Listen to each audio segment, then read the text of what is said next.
not take too much time for the people that are already here. Everyone else that's seeing this recorded, hi, and thank you for watching this.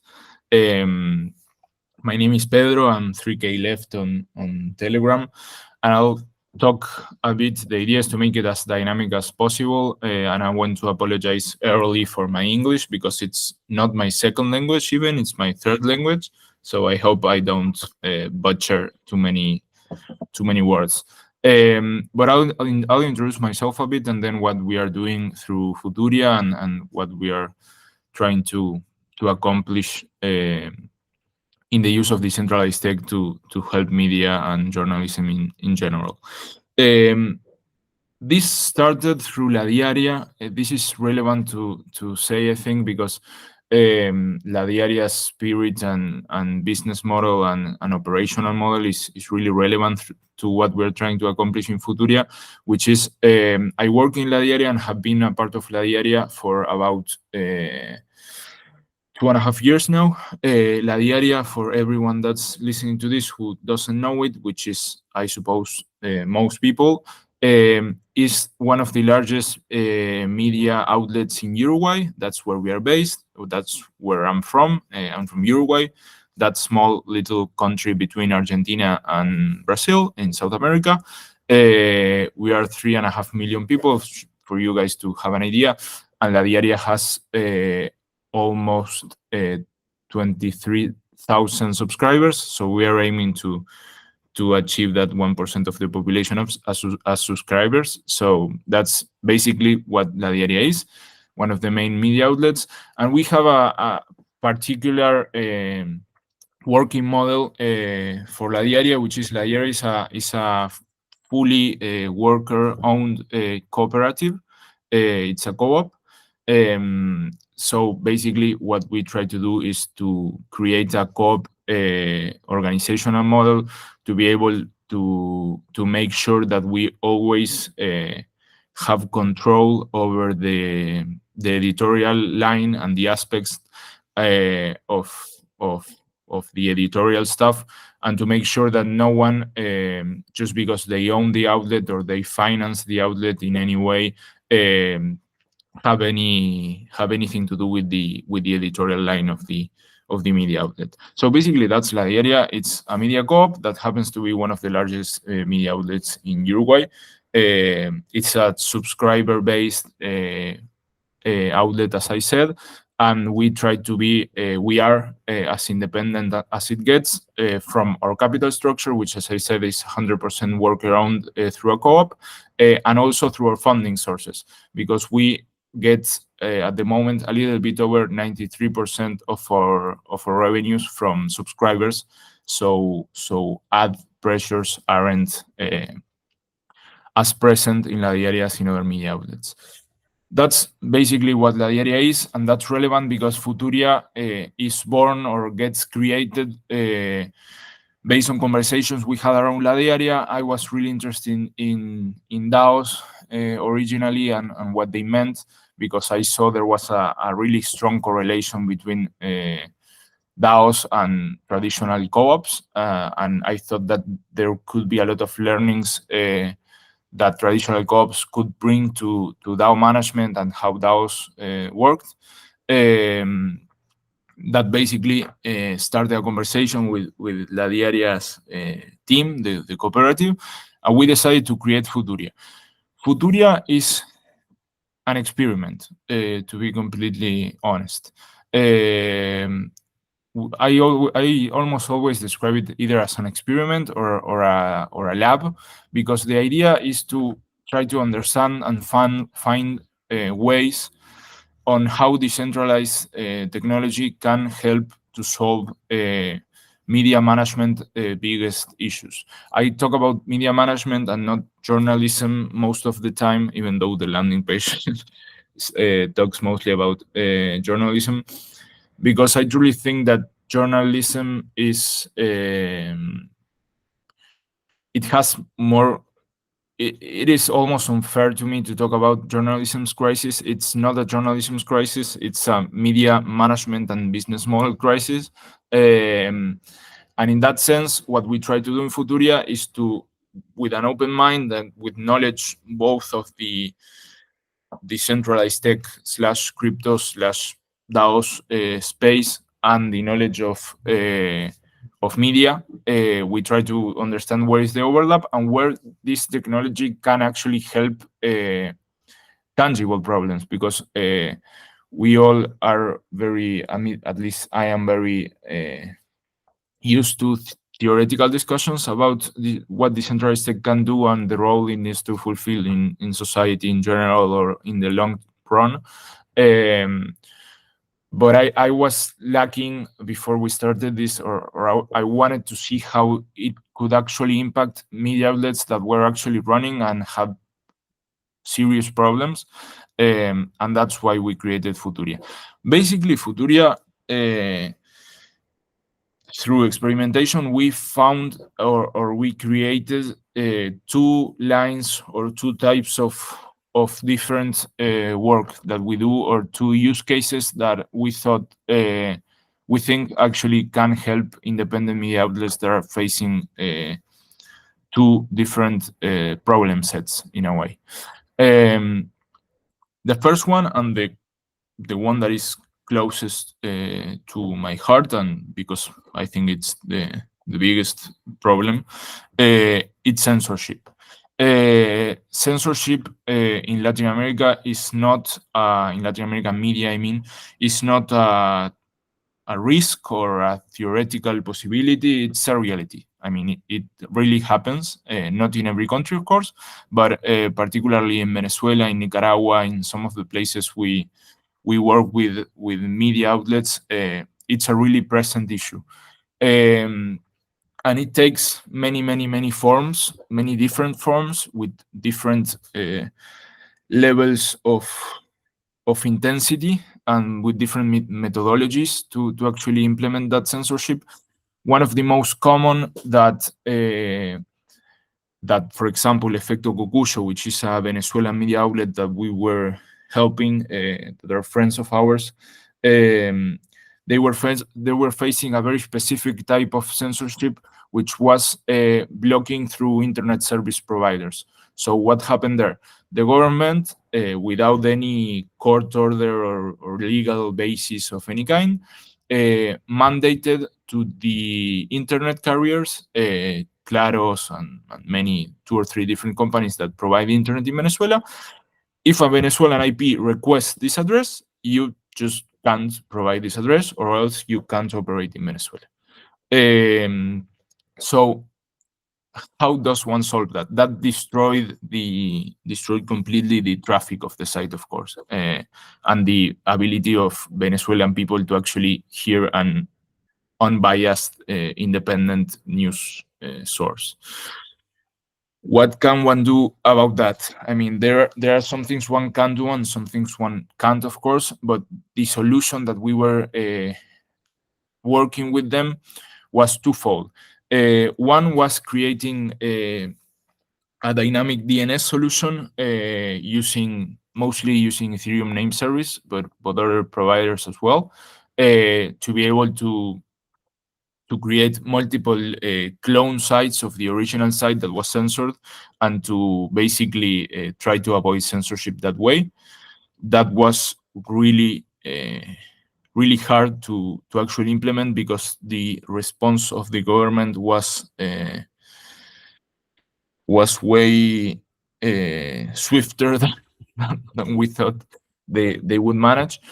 And the other solution or line of work that we are working with, which we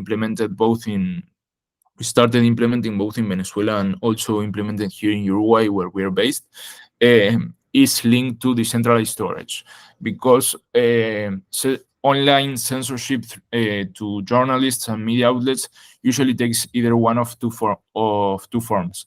The first one is the one I already described, which is mandated domain blocking through internet providers, and the other is, I mean, there are 3 actually. One is that one. The other one is the indexation. I mean, I leave the content open, but I mandate Google or any search engine to not index the content. that has happened in Uruguay 2 or 3 times, and Uruguay is one of the most stable and institutional countries in the region, so that's an issue as well.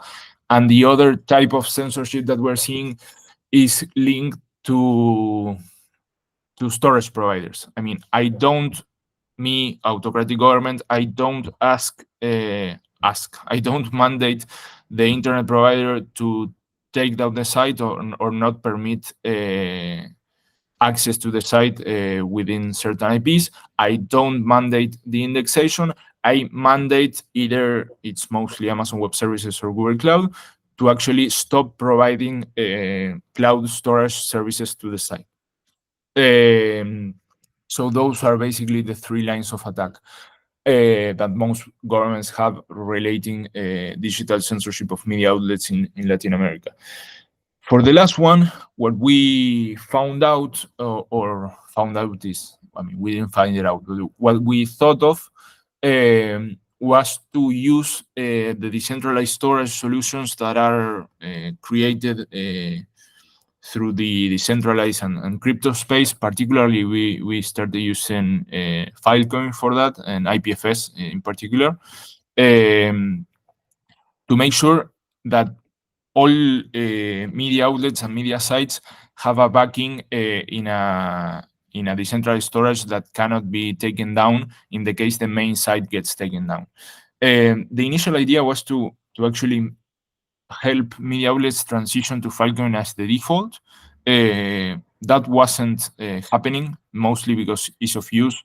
Everyone needs to remember we are talking about independent media sites in Latin America. Their tech teams are they range from small to non-existent, basically. So ease of use is really a key thing. When we saw that helping them transition to Filecoin as a default storage wasn't happening, we got some success in helping them transition to Filecoin storage as an archiving mechanism, and just to use it in case a particular article or the whole site gets censored through a mandate to the cloud providers to stop providing the service to the site. We implemented that in a couple of countries. We started implementing in Venezuela, in Nicaragua, and we also implemented in Uruguay with Sitios de Memoria. That was a very close to my heart implementation, because Sitios de Memoria is one of the main sites that did the awesome and tedious work of systematizing all the information relating to the Uruguayan dictatorship and putting it online. And I thought it was really necessary for censorship resistance purposes, but also for historic purposes, to make sure that all that information was saved on a decentralized storage of some sort. So that is like censorship resistance is like one of the key kind of how do I say it?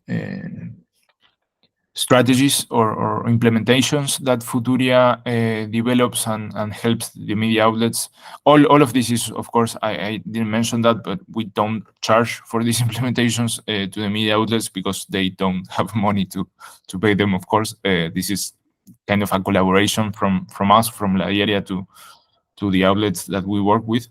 And the other one, which is more commercial in nature, but it is significant also, I think, is relating to the business model crisis. So what happened with independent media and independent publishers?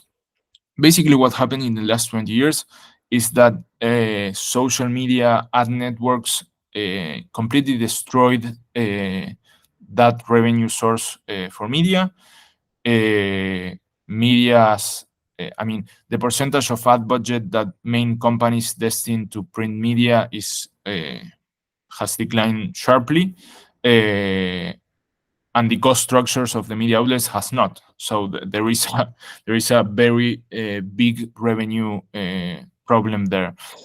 What did most media outlets do? They transitioned to subscription models, which we can discuss at length the benefits and the potential dangers of subscription models. I tend to think they are useful, and not only useful, they are more aligned with the public good in the types of incentives they promote to media outlets. They have also problems because it tends to foster a media ecosystem where media outlets tend to cater to their political and social preferences of their subscribers and not society in general. There are some issues there, but in general, I think it's a better model than ad-based, which ad-based business model presents a lot of very easy to see conflicts of interest. But the problem with subscriber models is that simply not every country's basic wages and disposable income of the main working people support or have the ability to destine between 8 and 15, which is usually what costs $8 and $15 per month to be subscribed to one media outlet, or even more if you want to be subscribed to 2 or 3 of them to be informed of the news, which should be obviously a public good, in our opinion, at least. Here someone is saying, if people can pay for a subscription, they get their news from compromised sources. Yeah, compromised sources or sources with other interests, so to speak. Yeah, definitely. There is the famous phrase, I think, related to Facebook business model. I'm not sure where it came from, but if you're not paying for the product, you are the product. That type of dynamic is really present in media, and Latin America doesn't escape to that. But the thing is, what do we do with Latin American countries which basic salaries and wages don't support a subscription model? Because if your salary is $100 a month, which in some Latin American countries it is, how can you manage to pay 5, 4, 6, 7, 8, 9, let's put whatever price, dollars per month just to get the news? So that is a problem. One idea which has been really discussed at length regarding that possible solution to that crisis is the idea of micropayments, which is basically saying, okay, perhaps someone can't or doesn't or isn't willing, because that can happen as well, to pay a subscription to a media outlet, but they can pay very little money just to read one specific article that they're interested in. And that has its own problems, of course, but that kind of makes sense because, okay, paying 4, 5, 6, 7, 8, 9, 10 or whatever dollars per month isn't feasible. So what? And of course, when you subscribe to a media outlet, there are many articles you are not interested in because everyone has specific interest, and you won't read everything you're paying for to read. So what if we could segment and help people pay only what they are actually interested in, so that the media outlet is feasible and can operate without being compromised, as someone was saying in the chat. But also, I mean, it can operate and has the budget needed to actually work. So the idea was micropayments. I mean, pay a fraction of a dollar, a fraction of 10, 20 pennies, or a very little amount, and read that specific article that you paid. What's the problem there? There are many problems, but there is a technical problem, which is that is just impossible to do with credit card fees. The basic system of transactions that Visa, MasterCard, and the main transaction providers, PayPal, whatever, main transaction providers have, isn't done to sustain transactions of a fraction of a dollar, because the fees are just too high and would be even higher than the transaction amount in some cases, depending on the contracts and whatever. But that's basically the case. So how do we do it? There are business model issues, and consumer trend issues. You will need to educate the consumer to actually understand that that article they're reading is valuable. A lot of things can happen there, but there was a basic technical issue regarding transaction costs. So what we decided to build, which we decided to build it on Solana initially, was, okay, here we have a transaction mechanism that has ridiculously small or even tending to zero transaction fees.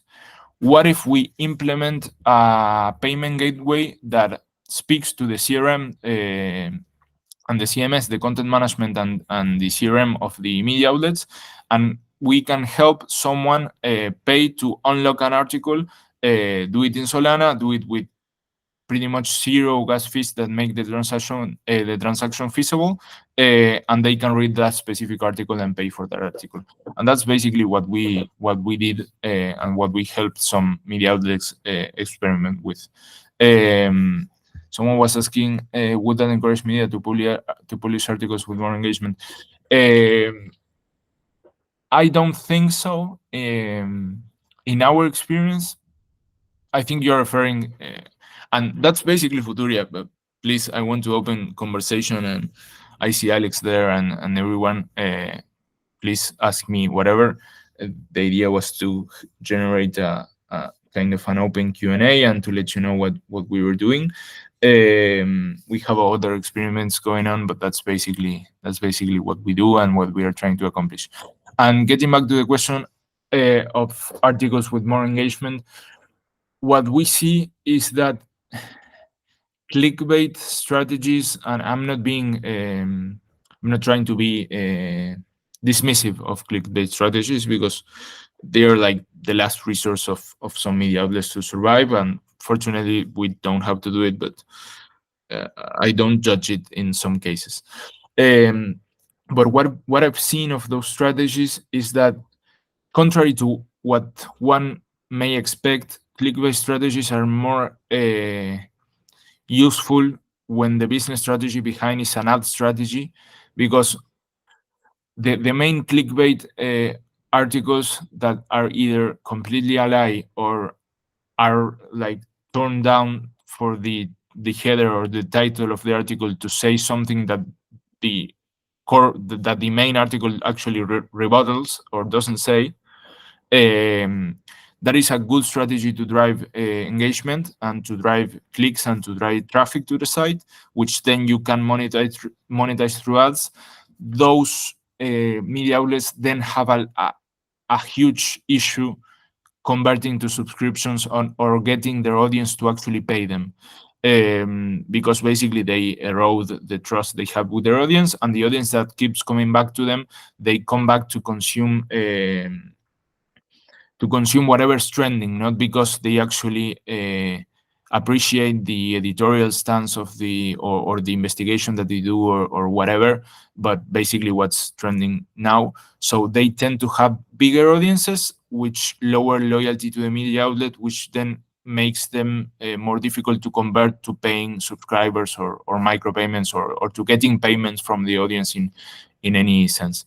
So I think it would encourage in the other direction. I mean, to write more engaging articles in the good sense of the word. I mean, more profound articles, better articles, of course. That what better means in journalism is obviously subjective, but I think that's how the incentives of micropayments would play out. I'm talking in conditional here, but because unlike the decentralized storage and the censorship resistance mechanisms that we have developed, this is still more theoretical. I mean, there is working code and we have it published, and it's everything I talked about is open source as well. But it hasn't been implemented in massive scales by media outlets. So we still need to see how a big set of consumers would respond to that. But that's more theoretical for now. So I think that's it from my side. I wanted to share, and I'm happy to answer anything or to discuss anything with the people here. Yes, Alex. Yeah, I have a couple questions about, I guess, the public goods moniker, whatever that even means, but obviously gets used a lot in the crypto space. Um, but do you see like a public goods model, right, being able to really offer quality information sources in mass at volume, or is that sort of fundamentally corruptible and is going to be sort of in opposition to the anti-censorship sentiment because you either have a government or a nonprofit or NGO that is you're sort of beholden to rather than a corporation. So maybe preferable now during a transition, but maybe not a perfect working model if all money is sort of gifted to outlets. Yeah, I definitely think gifting more money to outlets isn't a good idea, and I'm not a fan of the NGO corporations and business models and giving funding related to certain deliverables. I think, I mean, it's really hard, but I think the main, I mean, if we extrapolate like 10 or 15 years from now or whatever, I think you need to have at least sort of a market signal that whatever this media outlet is publishing is worth something to certain people. Because if you don't have that signal, or you can create it in other ways, but if you don't have that signal, you aren't actually sure if the media outlet is a media outlet or is a skeleton of a media outlet created to actually receive funds or to influence politics in a way or to do whatever apart from creating news. So I think you need to have a kind of a signal that the media outlet is actually providing value to at least a subset of people who are reading it with a certain frequency uh, or who are well, subscribers or are interested and actually following and seeing value in that.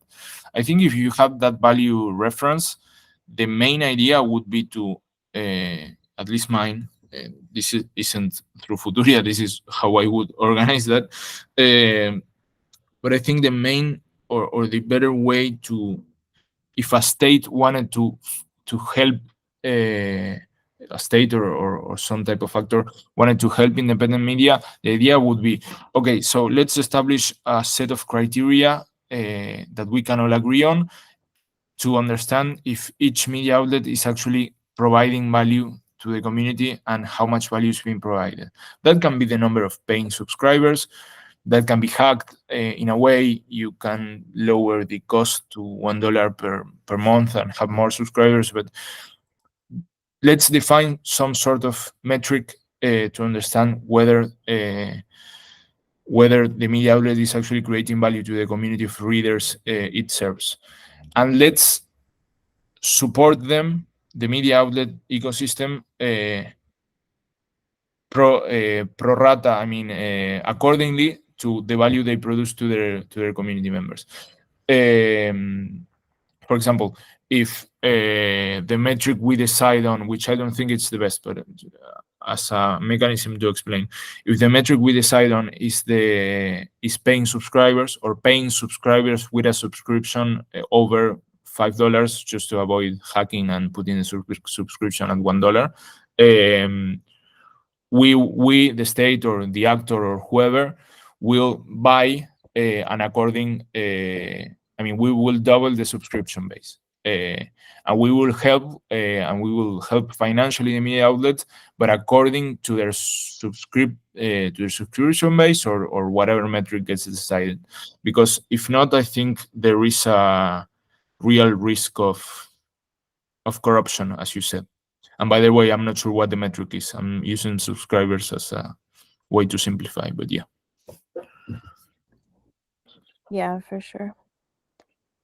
Yeah, I think there's a lot of crises to adopt the word in public goods or defining public goods, as we've seen in this space recently. Yeah, thank you for those thoughts. No, thank you.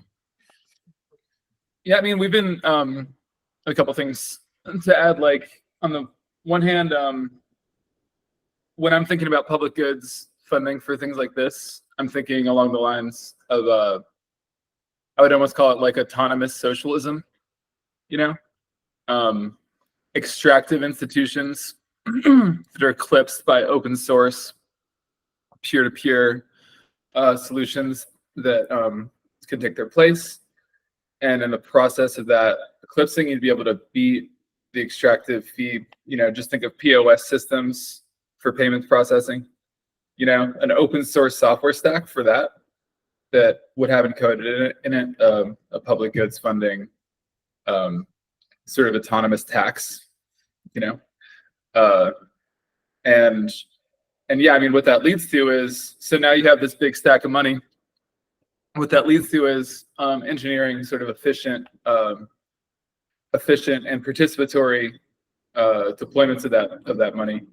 I don't have a lot of good answers on the impact tracking streak, except just to say that that it shows how rich and sorry, there's like a truck passing by.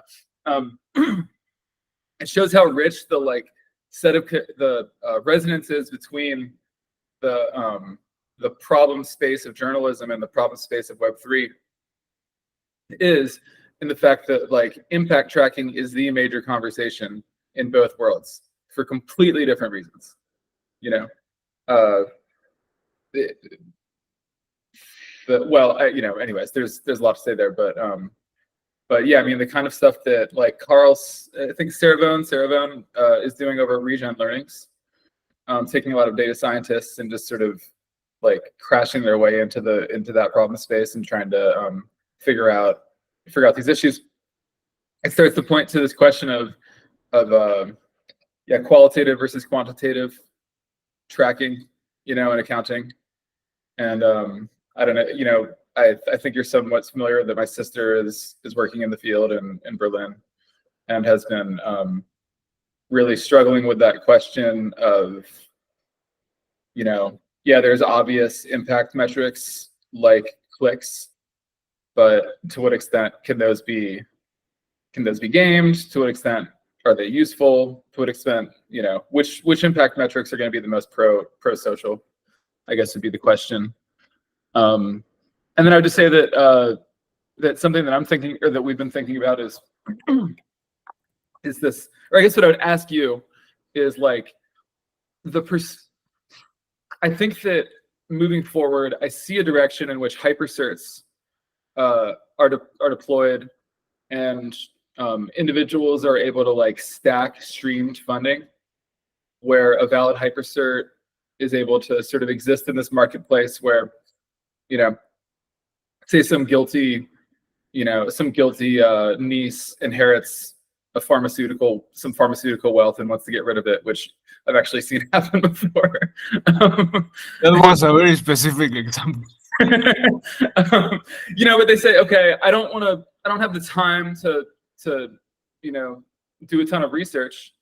I'm going to go through this hypercert library and find these vetted, attested examples of impact that meet these tags. And so now I have 50, you know, impactful climate journalism stories that all, you know, redirect directly to individual wallets. And I'm just going to, you know, equally split $10 million across, or, you know, $1 million across all of them. And, you know, maybe that can happen on a micro level where it's it comes out to be $50 a month. And once an individual journalist or contributor is stacking their impact or their hypercerts, they could start to sort of build up an increasing sort of financial stability through that. But I guess what that points to for me is, in a weird way, it points to a sort of collapse of newsrooms, because it fits much better with a model of sort of open value network. We're just a big decentralized network, and we, you know, assemble into cells and teams at will and accomplish stories that get us this sort of public good stature, and then redissolve. And where, you know, newsrooms don't get funded anywhere in that. And I wonder, for you, are like the importance of newsrooms, I guess, or the importance of seems like newsrooms correspond to what is perhaps becoming an obsolete model. Journalist contributors on the individual level, you know, there's a lot of rich avenues for funding, but like, does the newsroom need to be saved? You said many interesting things there. I'll start from the last thing you said, which was the kind of talking about if newsrooms are relevant today, and if they are a structure that needs to be maintained, or if it's better to just basically design another model, or to fund simply journalism themselves. Because I mean, today journalists with the distribution mechanisms that they have, they can basically publish by themselves and create work by themselves. I tend to think, I may be biased. I mean, I am biased on this, but I think newsrooms are important, and they perhaps are more important now than they ever were. Why? Because basically they hire the cost of corruption. It's easier to corrupt a journalist than it is to corrupt a newsroom, basically speaking. It's easier to create a standard of quality when you have an organization that has editors and has a standard and a way of working. It's easier to know what you're getting into when you read a piece from a media outlet than when you read a specific person, which can be more easily swayed because it's one person against a collective or an organization. Of course, organizations are biased, but I think if readers are I think bias of organizations, be it political bias or bias of any kind, isn't an issue if the reader is aware of it, and if the media outlet is more or less transparent with the view of the world they have. So in that sense, I think today newsrooms are a relevant unit and way to organize knowledge and to organize journalism, and I think they will still be relevant. The way they work, I mean, they could be more distributed, they could be created ad hoc to serve specific investigative needs. There are things that are changing that I think they may change, but I think it would be a mistake, and I mean, I consume it as well. I mean, there are particular journalists that I follow and that I read, and that they publish by themselves and are really good. But I think that should remain the exception and not the rule of journalism, because if we continue like that atomization, I think the barriers of corruption and to influence specific journalists are way higher when they are on their own.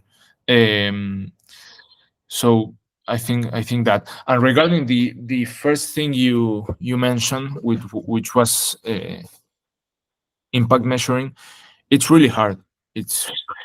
I'm not discovering anything here, but it's really hard in journalism because I was saying the subscribers as a metric, but the thing is, journalism doesn't exist in a vacuum. Journalism impacts society, and mostly it depends on the outlet, of course, but it impacts politics as well. So how would you judge from an impact standpoint an article that had 100 readers? Of one of those readers was a political decision maker, and the article was pointing out some corruption or something that was wrong, and that got fixed. That's had tremendous impact, but it would be missed by many quantitative measures. The obvious, or I think the natural response to that is retrofunding, retroactive funding, or those types of experiments. The issue I see with them is that, again, I think from a Latin American standpoint, basically the cash flow problem. I mean, there are many organizations that want to do good or that are actually doing good work, but they need to either start a new venture or start a line of work where they don't have proven experience, and they can't bear the cost of financing that until the result gets met and the retro funding gets sent or gets paid out. But yeah, that's something I actively think about. Have you been able to like push much on like the shared goals of infrastructure builders, like Filecoin, for example? Have they granted Futuria any sort of grant in recognition of those kind of shared volume goals and onboarding goals? Not as a long-term solution, but as a short-term transition, I suppose. Yeah, Filecoin has been supportive. They gave us at the beginning, it was I think they called it a micro grant, which was really small, but for a particular implementation that worked well. And then we received an what they call, I think, an open grant, but they weren't in the way they structured them. They had some impact metrics, but it was mostly the technical implementation of Filecoin into our stack that they looked at. Yeah, I find that stuff really interesting because it's not sustainable at all. It's not our industry solving a problem, but our industry does want people to build real things, right? We're kind of in an application crisis. So I'm at Optimism currently, and like that's really the question is like everyone is chasing and courting builders. You've already built something, but as you and I have talked about too, it's also like you're just chasing different people's technologies that may or may not actually be useful for the tool at a certain point because they're gifting out grants, etc. Yeah, it's an interesting transition phase, though. That is a real issue, and I have to face that issue internally all the time because the temptation to say, okay, this here it is XYZ blockchain, and we need to now implement Futuria in that blockchain because they are giving out $10,000 for the implementation, and I'm like, but it isn't. Why should we? But yeah, I mean, it's an issue, and it is not sustainable. To be completely honest, it is not sustainable to be living out of particular grants. We haven't found a long-term solution. I think retroactive funding is on the right direction, but for countries or not even countries, because there are people in Latin America with tons of money, but for projects with low funding capacity, the cash flow thing is a real problem. Mm-hmm. Feels like there is a difference of context between this.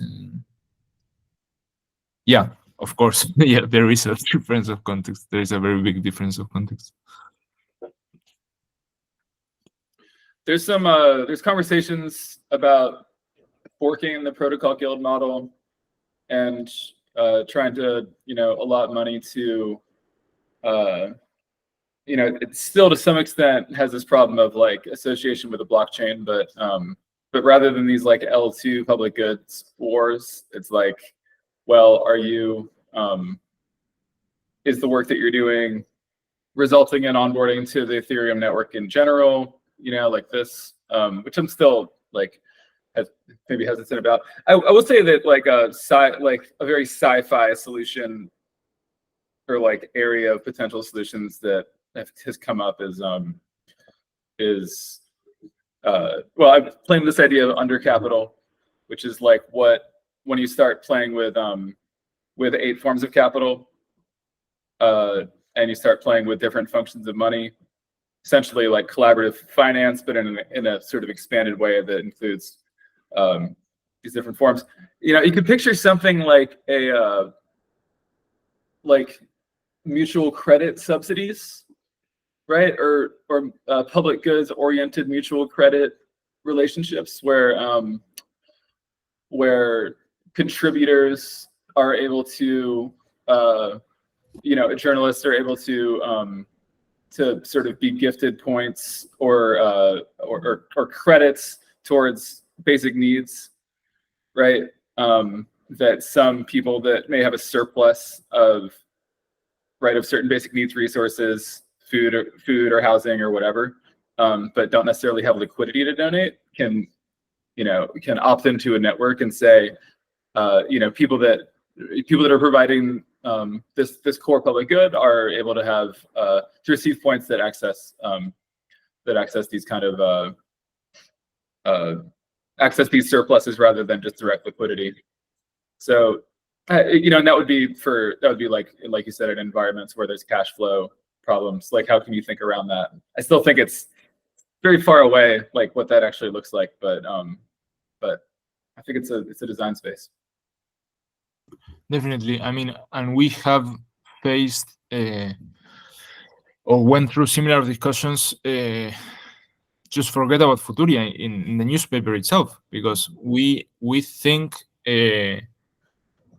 we believe the cliche that information should be free and information wants to be free and information should be a public good. We shouldn't charge for it. Why are we charging for information? And on that, I mean, the obvious answer is because we want to keep producing it. And if we can't finance that work, it's impossible. But we went through that discussion and we thought of ways of creating an alternative currency or an alternative way of payment where you could pay la diaria. This was a thought experiment. We didn't have the technical resources to implement it, but where you could pay la diaria with a specific token created by us that represented some sort of public good that you created or provided or generated in any way. So okay, you can pay the $6, $7, $8 a month that it takes to be a subscriber to the outlet. Fine. What do? Can you walk dogs? Okay, give us proof of dog walking, and we will get you credits to be actually to use the newspaper and to be able to read everything as you were subscribed. Okay, you can't pay, but you are a painter. Fine, go paint a school. Give us proof. We will credit you tokens or something that allows you to be subscribed. Obviously, the problem is how do you quantify that? We have done some experiments on the newspaper, but they were more not of creating like an alternative currency, but more grant related. For example, the newspaper is free if we're in elections right now in Uruguay, and if you're a first-time voter, we verify that with your data, with your credentials, and if you're a first-time voter, you can consume information for free because we want you to make your vote with all the information you can. So we have some experiments like that, but we haven't gone all the way to creating an alternative payment mechanism and currency system, which for us would be ideal because, I mean, the idea is we are creating a public good. We are charging just to be able to sustain that public good to the maximum standard of quality that we can, but it also feels unfair to gateway people from the information.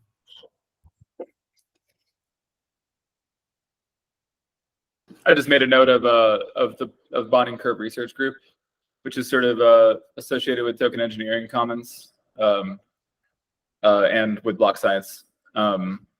This concept of dynamic issuance, it's basically, tokens used in a way that is reflective more of credit debit relationships than it is of traditional currency. That's awesome. I will look into that. I haven't read a lot about this.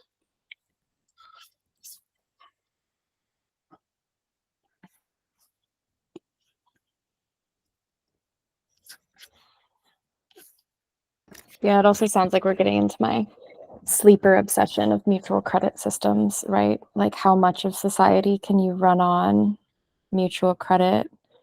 But also, like, really, journalists aren't the ones that I want to experiment on salary reduction at this point, but there are some interesting ways to quantify the success of mutual credit systems,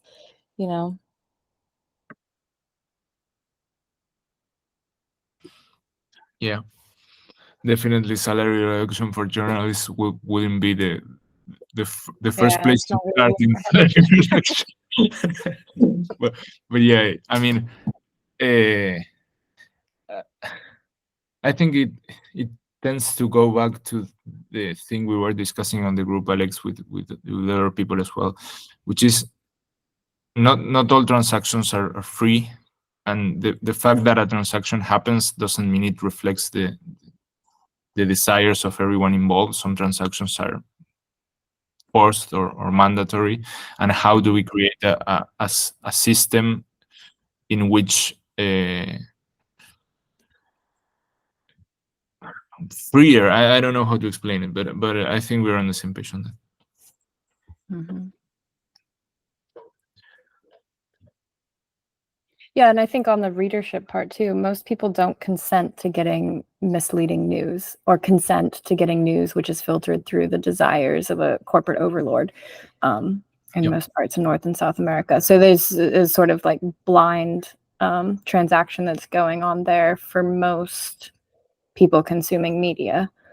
And that's really interesting too, because if you don't have consumers, so-called, or citizens, as I would prefer, demanding something, then it's really hard to make like a paradigm shift, like data privacy.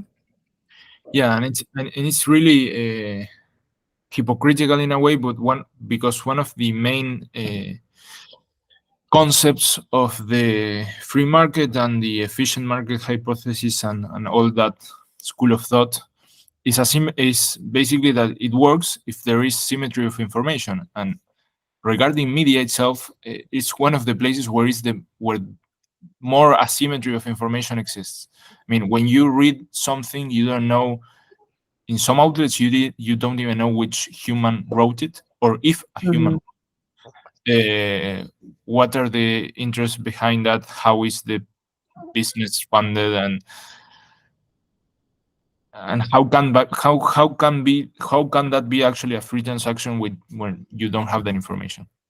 Mm-hmm. I don't think it is, basically. But yeah, it's hard. Well, I just sent you 2 reports that are not public, so don't reshare.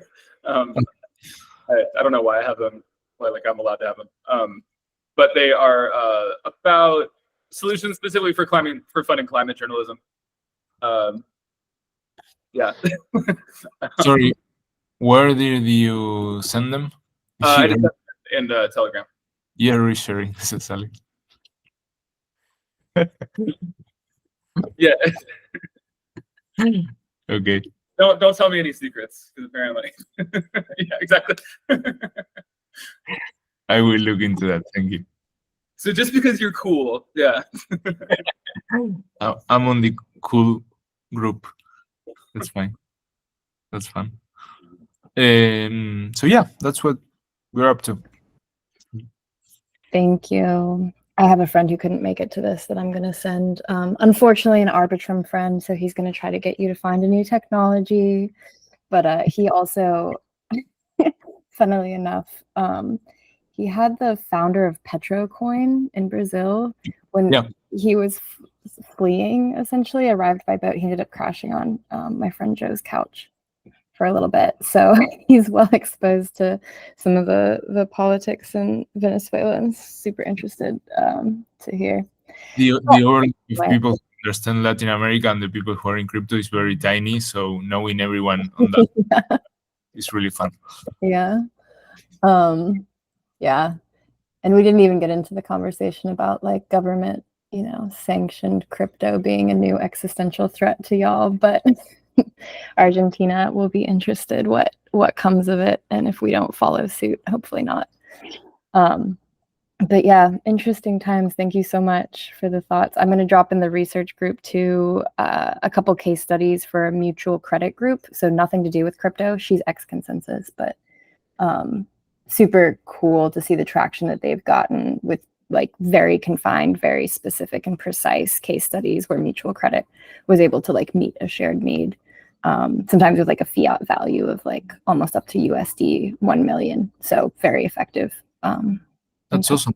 Yeah. I I'll would jot love. that down for everybody. Great. Thank you guys for listening and for the time and for inviting me to share in this. Thank you. Thank you. And good weekend. You too.